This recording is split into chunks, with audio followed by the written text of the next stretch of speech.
शूटिंगचा आणि सगळा अनुभव त्याबद्दल. नमस्कार. या चित्रपटाची म्हणजे पहिलं रीडिंग झालं स्नेहलनी ऑफिसमध्ये. आम्ही सगळेच होतो आणि प्रत्येक DOPला म्हणजे जेव्हा आपण स्टोरी ऐकत असतो तेव्हाच ती व्हिज्युअल समोर येत असतात आणि ज्या प्रकारे स्टोरी अनफोल्ड होत होती तशी तशी ती मला व्हिज्युअल्स दिसायला लागत होती. आणि एकच मनात सारखा विचार चालू होता की हा चित्रपट जेवढा म्हणजे जी कथा एवढी सुंदर आहे तर ह्याला जर का पेंटिंग स्वरूपातलंच व्हिज्युअल्स असतील तर ती ॲप्ट ठरतील. कारण this story is about a great dancer आणि एक विद्वान पंडित, त्यांच्यातली कॉम्पिटिशन. आणि बाबासाहेबांनी ज्या प्रकारे लिहिले आहे आणि पेशवेकालीन तेव्हाचा तो सगळा काळ तर तो दाखवण्याकरता तशीच व्हिज्युअल्स दिसत होती. तर काय म्हणतात, चॅलेंज खूप होतं. कारण जेव्हा आपण मराठी फिल्म करतो तेव्हा चॅलेंजेस खूप असतात, पण ते चॅलेंजेसच तुम्हाला जीव ओतून काम करायला भाग पडतात. आणि शेवटी तुमच्यासमोर प्राजक्ता, काश्मीर, स्नेहल आणि इतर सगळी कलाकार मंडळी असे कलाकार असतात तेव्हा त्यांच्याकडनं पण आपण बऱ्याच गोष्टी शिकून ऑडियन्सला तुम्ही फिल्म दाखवता तर तो कॅमेरा ऑडियन्सला कुठून बघितली पाहिजे ती फ्रेम किंवा तो अँगल किंवा ते एक्सप्रेशन. तर त्याचा आम्ही खूप काय म्हणतात त्याच्यावर काम बरंच केलं.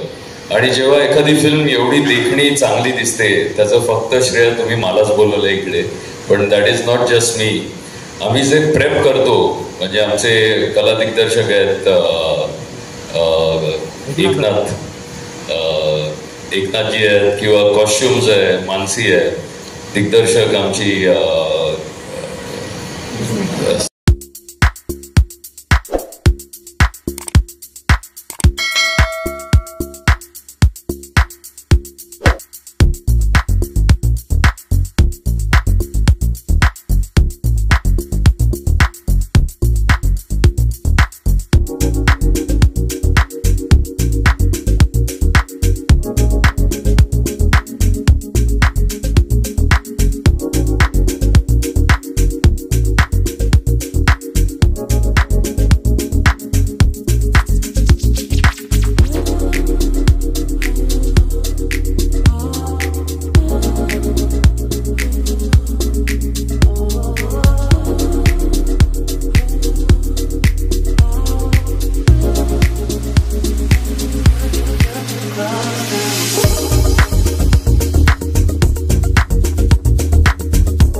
आणि आता आपल्या समोर मी तिला आमंत्रित करतो, जी इथे नसताना तिचं प्रचंड कौतुक प्रत्येकानं केलेलं आहे खूप.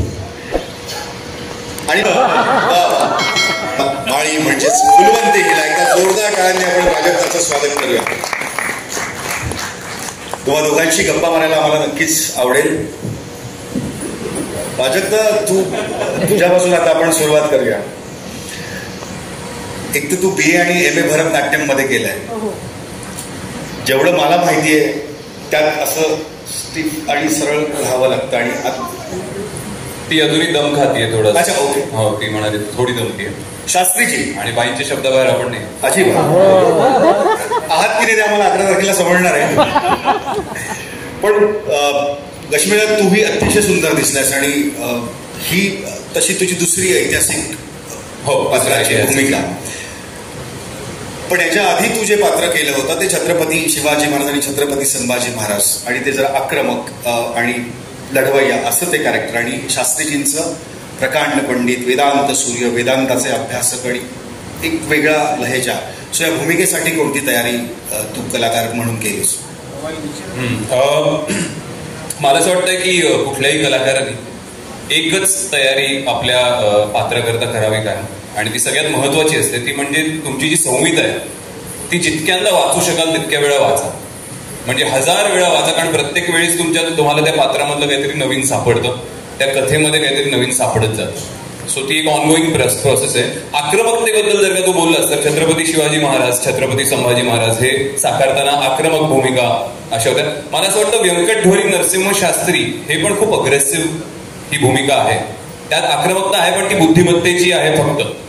त्यामुळे बॉडी लँग्वेज मध्ये ती आक्रमकता जरी नसली तरी तो माणूस येऊन उभा राहिला फक्त, तर त्याचा स्टान्स, त्याची नजर, तो उभा राहिल्यावर त्याच्या आजूबाजूला जी एनर्जी पसरते, एक एनर्जी फील्ड तयार होतो, तो सेन्स तुम्ही तो घेतला त्या बुद्धिमत्तेचा, तर त्यातही एक वेगळ्या प्रकारची आक्रमकता आहे. सो ती ठेवायची होती, पण पॅसिव्ह अग्रेसिव्ह ज्याला आपण म्हणतो. आणि कायम सीन्स करत असताना मी स्नेहल आणि प्रवीण यांच्याशी बोलत होतो की एखादा शॉट झाला, एखादा सीन झाला आणि शास्त्री बुवा एखादी ओळ बोलून गेले किंवा नुसते उभे राहिले आणि एक लुक दिला की त्यानंतर मी नेहमी त्यांना जाऊन म्हणत होतो की बुद्धिमत्ता ही खूप शांत असते, बुद्धिमत्ता ही नेहमीच शांत असते, असं आपण सारखं एकमेकांना बोलत होतो. ते असं सतत जाणवत होतं व्यंकटढोरी नरसिंह शास्त्री साकारतात. पण याच्या आधीच्या इतर ज्या भूमिका आणि भूमिका खरं तर ऍब्सोल्यूट वेगळी आहे. मग काही चॅलेंजेस जाणवले की काय समजेल? चॅलेंजेस म्हणजे मला सगळ्यात मोठा चॅलेंज जर का दिग्दर्शिका ती नसती, स्नेहल तरडे आणि प्रवीण तरडे फॅमिली आहे माझ्याकरता, माझा परिवारच आहे, तर ते जर का दिग्दर्शनाच्या बाजूला जर का नसते, स्नेहल नसती आणि प्रवीण पण सेटवरती कित्येकदा असायचा, त्यामुळे तर मला खूप मोठा चॅलेंज होता ही भूमिका साकारताना.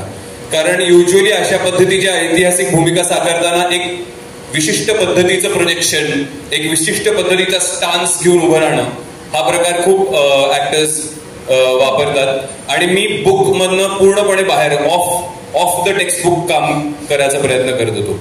तर ते तिन्ही मॉनिटर मागे बसून तिला ते समजणं, कारण समोर कलाकार इतर होते, त्यांच्या चेहऱ्यातच शॉट देताना दिसायचं की अरे हा काय असं फुटफुटून गेला नुसता, फुटफुटल्यासारखं करून, हा ह्यानी काय असं बोलला नाही, हा असं काहीतरी खूप आहे.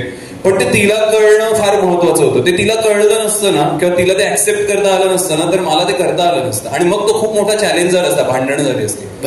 सो हो खरंय. आणि मग ते डबिंग मध्ये मला ते मग जरा मलाही हायचं वाटलं की ओके, आपण जो करायचा प्रयत्न केलाय म्हणजे of the text book performance ज्याला आपण म्हणतो, की जे सहजासहजी कोणी हा मेथड नाही वापरणार, ते करायचा प्रयत्न तो आता डबिंग मध्ये मग ते उचलून धरलं. तेव्हा असं वाटलं की ओके, जसा शास्त्री बुवा जसे ते मांडायचे होते ते घडले. सो तो चॅलेंज मला नाही राहिला, कारण स्नेहल तरडे दिग्दर्शन करत होती, प्रवीण तरडे सेट करत होता, त्यांना कळत होतं काय करायचा प्रयत्न करतोय ते.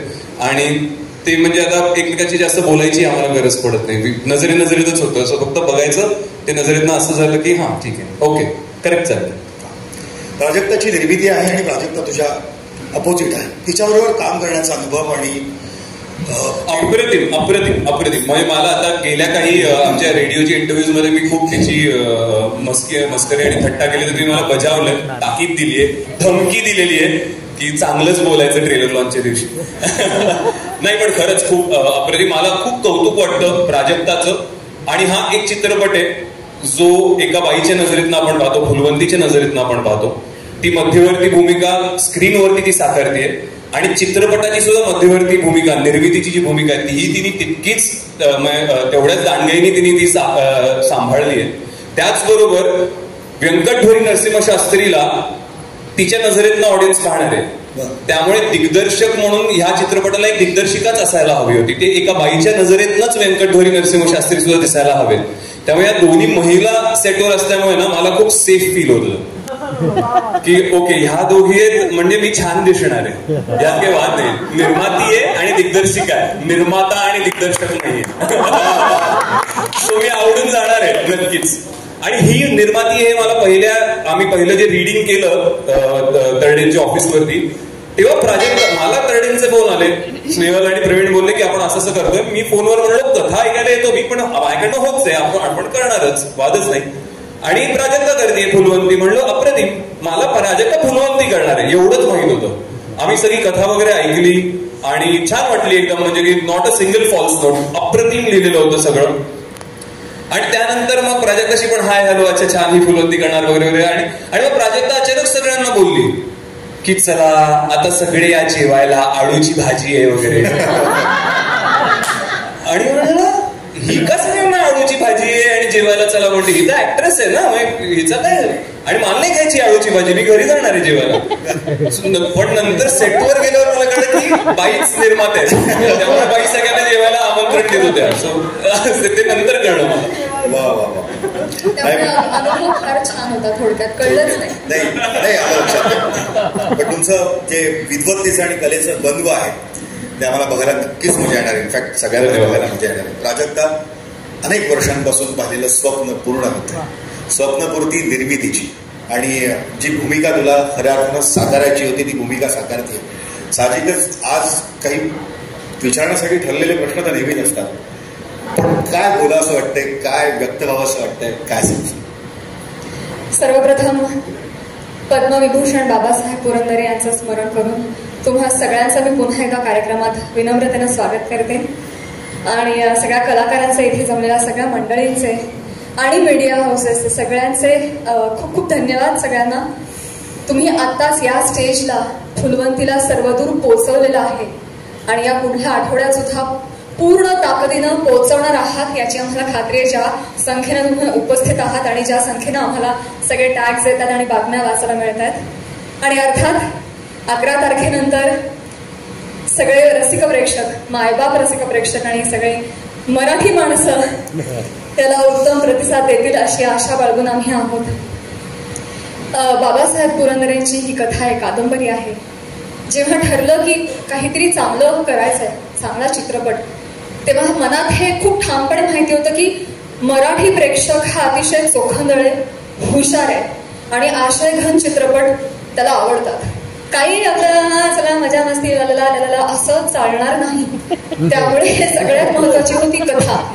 तुमच्या कथेचा म्हणजे तुमचा सांधा जे काही नंतर सगळं त्याचं रंगरंगोटी आणि अलंकरण कराल, पण आत्माच जर चांगला नसेल तर कितीही त्याला रंगवा, त्याचा काही उपयोग होत नाही. त्यामुळे माझ्यासाठी सगळ्यात महत्वाची होती एक उत्तम कथा आणि ती मला बाबासाहेबांच्या कादंबरीत रूपाने मिळाली. बाबासाहेबांच्या याआधी फक्त सरजा या एका कथेवर, कादंबरीवर चित्रपट आलेला आहे आणि ही दुसरी चित्रपट निर्मिती आहे. तर पहिल्याच निर्मितीमध्ये एवढं मोठं पुस्तक आपल्या पदरात पडणं हे मी देवाचे काय म्हणतात, मी आशीर्वाद समजते. कारण फुलवंतीच्या पाठीमागे खूप जण होते. अमृत पुरंदरे आज इथे उपस्थित आहेत, बाबासाहेबांचे ज्येष्ठ चिरंजीव. त्यांना माहिती आहे खूप जण त्यांच्या मागे मागे फिरत होते. आता मी तुम्हाला नावं पण सांगू शकते, लिस्ट आहे. पण अमृत सरांनी ती कादंबरी मला दिली, त्याबद्दल त्यांचे मनापासून आभार. माहित नाही त्यांचं हास्यजत्रेवरचं प्रेम असेल, माझ्यामध्ये त्यांनी टीव्हीमध्ये काय पाहिलं मला माहिती नाही. ही नाच चांगलं करते, तन्मयतेनं करते, जे काय ते मला ओझरतं बोलले ते हे शब्द होते. पण खरंच मी भाग्यवान, कारण कथा उत्तम गाठीशी असणं हे आता सगळ्यात जास्त महत्वाचं आहे. मग ते बॉलिवूड असो, टॉलिवूड असो किंवा मराठी असो, तुमच्याकडे चांगली कथा नाही तर तुमच्याकडे काही नाही, तुम्ही बनवू नका मग चित्रपट. सो उत्तम कथेनं अशी सुरुवात झाली. त्यानंतर माध्यमांतर करायचं होतं. जेव्हा कथेचं कादंबरीचं माध्यमांतर होतं ते नीट नाही झालं तरी देखील चित्रपट पडतो. तर अशा वेळेस माझ्याकडे अजूनही मेलमध्ये 7 ड्राफ्ट्स आहेत गणलेले फुलवंतीचे, जे नाही जमूनच नाही आले. मग शेवटी मी प्रवीण सरांकडे गेले, कारण मला माहिती होतं मराठीतला सिद्धहस्त लेखणी असलेला एकच माणूस आहे, आरारारा खतरनाक. म्हटलं सर, आम्ही पांडूच्या निमित्ताने एकत्र काम करत होतो, त्यामुळे सर तुम्ही मला हे प्लीज लिहून द्या, हे भल्या भल्यांना जमत नाहीये, मी खूप फिरून आले FTI पासून काय काय काय काय, तर तुम्ही लिहा. आणि सरांनी फक्त 1 दिवसाचा वेळ घेतला. रात्री कादंबरी नेली आणि दुसऱ्या दिवशी दुपारी मला फोन आला की हो मी लिहितोय. त्यांना इतकी ती कादंबरी आवडली. अर्थात अतिशय दमदार कादंबरी आणि तेवढेच धारधार संवाद प्रवीण सरांनी लिहिलेले आहेत. तेव्हाच ते मला म्हणाले की प्राजक्ता, हे मी लिहितोय पण हा माझा झोन नाही, इथे काय हाणामाऱ्या शिगाळ काय खतरनाक असं काय नाहीये. तर हे एका बाईची कथा आहे, तेवढ्या संवेदनशीलतेनं ती एक्झिक्यूट झाली पाहिजे. मी लिहितो पण आपण स्नेहाला डिरेक्ट करायला देऊया. आणि मी 1 क्षणाचाही विलंब नाही लावला, म्हणाले चालेल, कारण मी तुम्हा सगळ्यांना माहितीच आहे की महिला राज या वयासाठी मी किती आग्रही आहे. आणि इन जनरल आता सगळीकडे आपण पाहतोय, मला त्याचं काय आठवतं, उदात्तीकरण करायचं नाही, पण इन जनरल महिलांवरचे अत्याचार, अन्याय, अपमान सत्र हे आपण सतत बघत असतो.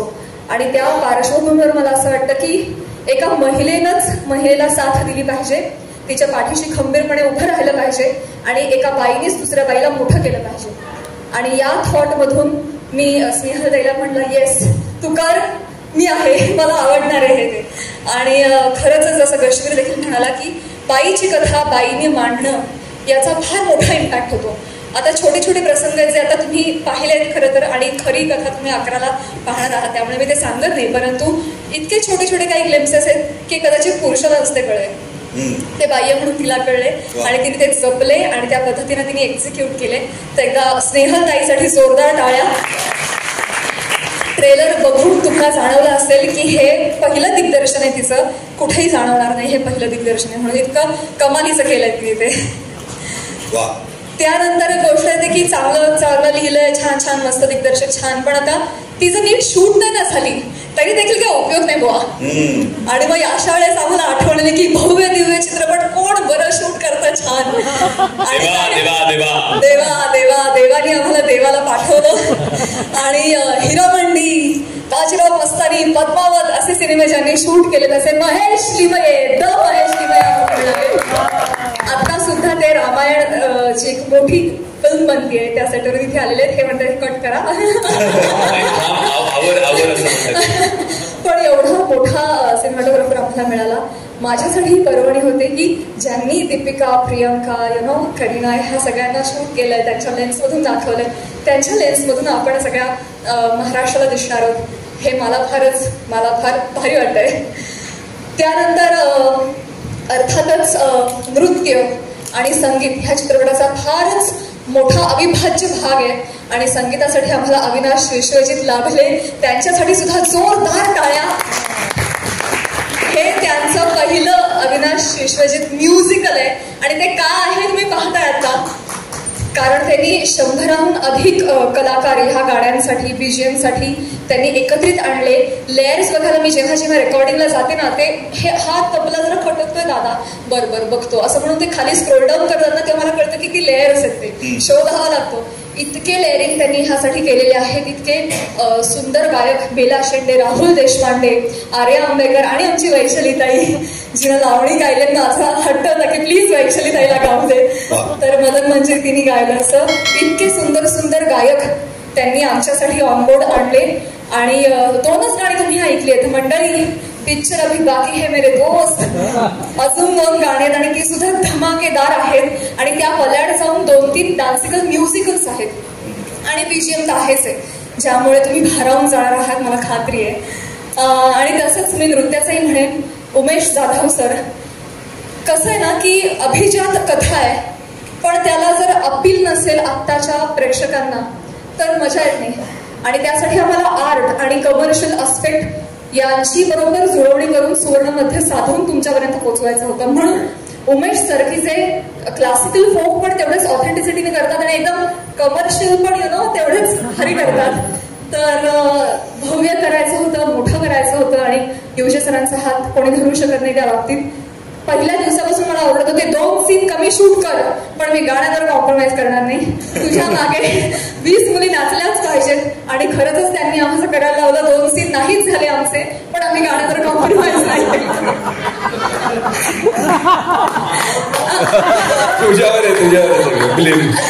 आम्ही प्रत्येक गाण्याला 2 दिवस प्रत्येक गाण्याला आम्ही शूट केलंय आणि सेकंड शेड्यूल सगळ्यात मोठं झालं त्या गाण्यासाठी झालं. It's a compliment sir.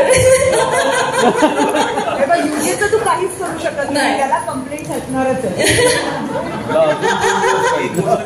सांगेन ना याच्याबद्दल, सांगू का? Please please please. सर म्हणजे मी नाही चांगलंच बोलतोय मी, पण मी बोलणार. हे बोलण्यासारखंच आहे माझे ना. पण ह्या चित्रपटामध्ये एक गोष्ट राहिली सर. अरे तू पिक्चर मध्ये इतकं उत्कृष्ट परफॉर्मन्स केलं, तिथे सगळं करून पावलं. हिनी माझ्याकडनं सही करून जास्त पॅशनेट. आणि तेच कलाकारांच्या बाबतीत मी म्हणेन, गश्मीर, प्रसादा, त्यानंतर वैभव मांगले, सगळेच फॉर दॅट मॅटर मी सगळ्यांची नावात आहे नाही. कारण म्हणजे फॉर एक्झाम्पल मी कश्मीरविषयी सांगते. आता तो अशा पद्धतीनं धावतोय माझ्याबरोबर प्रमोशनला. काल पुण्यात होता, आज इथे मुंबईला आहे, परत आम्ही पहाटे पुण्यात निघणार आहोत. आणि तरी रात्री 12 वाजता फोन करून मला ओरडतोय, प्राजक्ता तू हे रील नाही केलं, तू नाचत नाही, तू हे कर, तू हे कधी करत नाही, हे कर, तू सांग तुझ्याकडे पैसे नाही तर मी टाकू का पैसे, असं हा ओरडतोय. सो हे ह्यासाठी खरंच भाग्यवान असावं लागतं की तुम्ही जे उभारताय त्याला सगळे जोडीला जे येत आहेत ते तुमच्यापेक्षा जास्त पॅशनेट आहेत आणि जास्त तळमळीनं काम करतात. आणि एकनाथ दादांचं आता नाव काढलं सरांनी. येस, आता आमच्या आर्टवर सगळ्यात जास्त खर्च जर कुठे झाला असेल तर डेफिनेटली तो आर्टवर आहे. कारण हा पेशवे काळातला सिनेमा आहे. तो काळ उभं करणं हे सगळ्यात मोठं चॅलेंज होतं. सगळ्यांना शाल जोडीतनं देतेच माहिती. तू हसतोय, यांच्यामुळे 2 सीन कट झाले, त्यांच्यामुळे खर्च वाढला. तुम्ही बाबा हसताय म्हणून ते सार्कॅस्टिक वाटतंय हो. असं नाहीये. मी इन जनरल सांगते की सेट्सवर म्हणजे सांगायचा मुद्दा की तुम्हाला जे आता इथेही खोटी फुलं दिसतात, पण आमच्या सेटवर कुठलंही फुल खोटं वापरलेलं नाहीये. आम्ही जे दिवे वापरले ते सुद्धा कुठेही खोटे दिवे नव्हते, इलेक्ट्रिक्स नव्हते, सगळे आम्ही खरे दिवे वापरले. आम्ही वाती वेळेला माणूस सेटवर ठेवला तर पूर्ण वेळ काय बीतात किंवा तेलावर, त्या तेलासाठी आम्ही सगळ्यात जास्त आपण कश्मीरला खाली पाठवूया.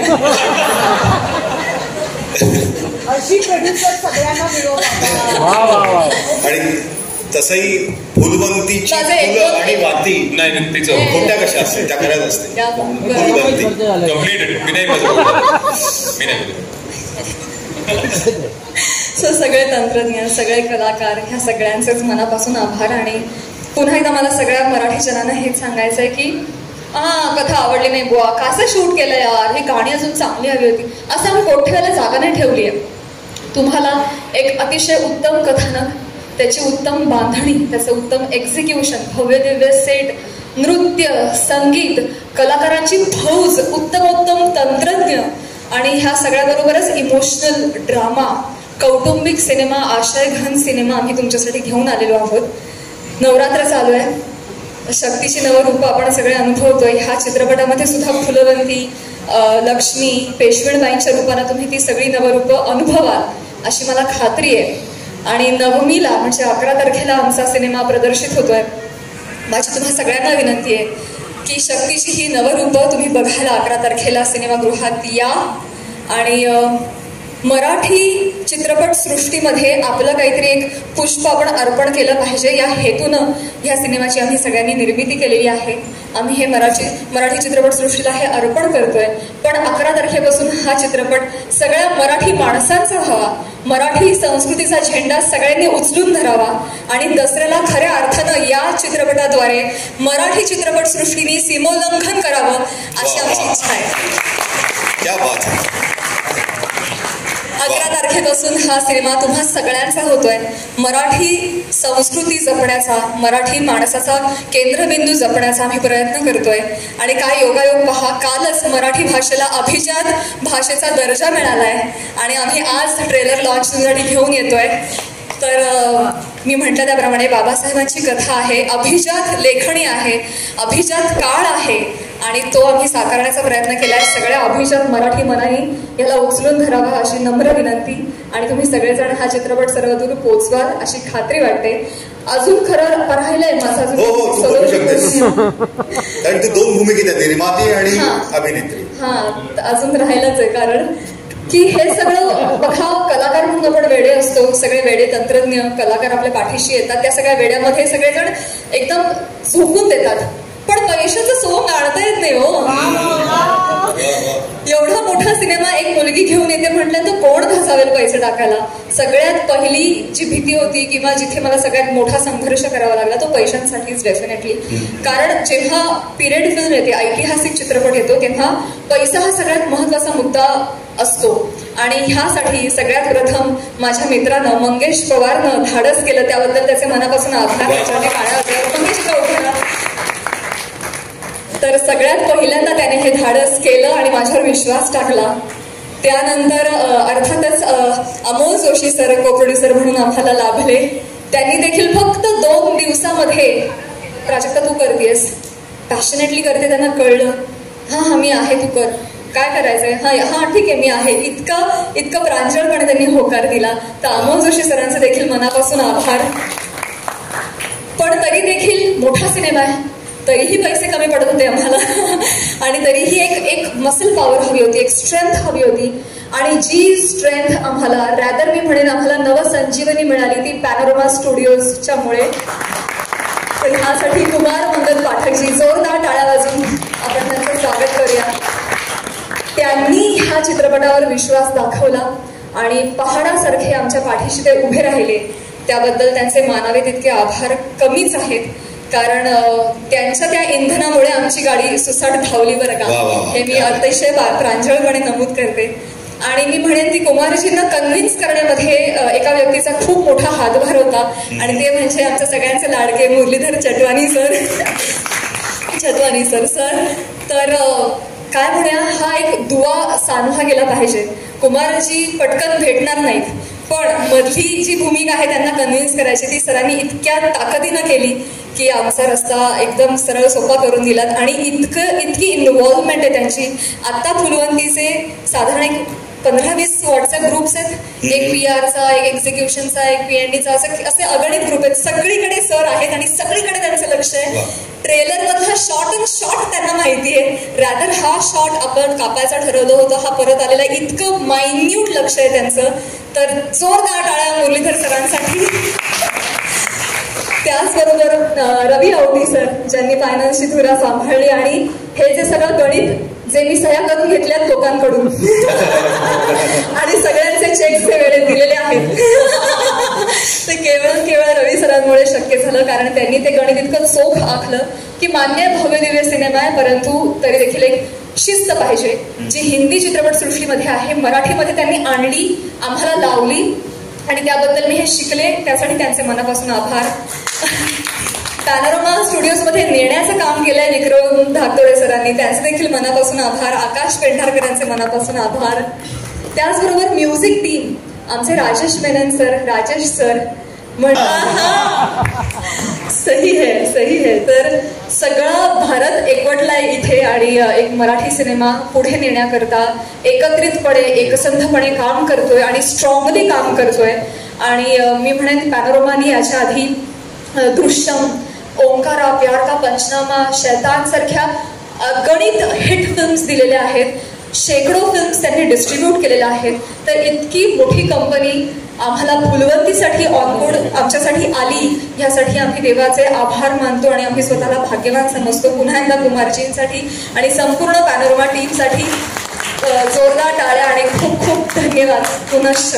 आणि कुमारजींसाठी तर मी हे नमूद करेन की इतका कामसू, इतका पॅशनेट माणूस मी बघितला नाही. ते जेव्हा पहिल्यांदा आमच्या फिल्मचं स्क्रीनिंग बघायला आले होते, आय स्टील रिमेंबर, 9:45 आले होते आणि त्याच्या आधी 2 फिल्म्स बघून आले होते आणि काहीतरी मीटिंग्स वगैरे पण सकाळी करून असं सगळा बिझी दिवस करून 9:45 आले. त्यांनी अखंड फिल्म पाहिली, तेवढ्याच उत्साहात ते बोलले आणि त्यांची एनर्जी बघून मी इतकी इन्स्पायर झाले आणि मला असं वाटलं आपण काहीच काम करत नाही त्यांच्यासमोर.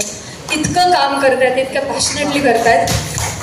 आणि इतकं स्ट्रॉंग व्यक्तिमत्व आहे त्यांचं, डिसिजन मेकिंग इतकं स्ट्रॉंग आहे. 5-5 मिनिटात त्यांचे निर्णय होतात आणि 10व्या मिनिटाला एक्झिक्यूट होतात आणि तरीही अत्यंत प्रेमानं ते एक्झिक्यूट करतात. अतिशय काइंड, अतिशय दयाळू व्यक्ती आहे. तर मी खरंच मला असं वाटतं की मला पित्याचा वरदहस्त लाभलाय त्यांच्या रूपानं. 2 पितृतल्य व्यक्ती इथे आहेत, एक तर अमृत सर आणि Kumarji. I am very glad, I am very grateful की ही दोघं माझ्या पाठीशी उभी आहेत या क्षणाला. खूप खूप धन्यवाद. असे बोलून मी माझे 2 शब्द संपवते. 2 शब्द नाही पण धन्यवाद. तर खूप छान.